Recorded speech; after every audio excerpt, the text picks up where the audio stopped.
Sedikitnya 60 anggota Koperasi Arung Jeram Luku Badak dilakukan tes urin. Kegiatan menggandeng BNN Kabupaten Gayluas.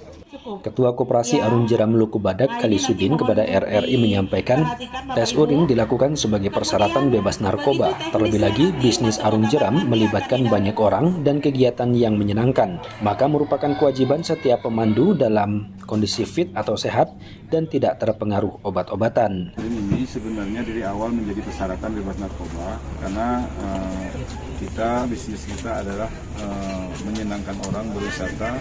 Kemudian karena arung jeram adalah wisata berbasis risiko rendah dan tinggi. Jadi suatu kewajiban bahwa kondisi fit kemudian tidak terpengaruh obat-obatan wajib untuk para pemandu wisatanya. Oke. Sementara itu, Kepala BNN Kabupaten Gayluas, Fauzul Iman, mengapresiasi Koperasi Arung Jeram Luku Badak karena telah mengimplementasikan instruksi Presiden nomor 2 tahun 2020 untuk pencegahan dini narkoba. Ya, terima kasih.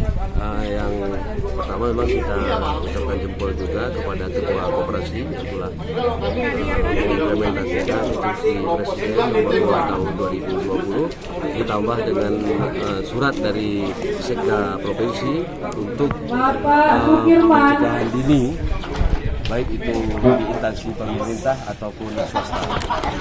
Fauzul Iman berharap di dunia wisata jangan ada pengguna narkoba karena bersifat pelayanan kepada masyarakat yang membutuhkan hiburan.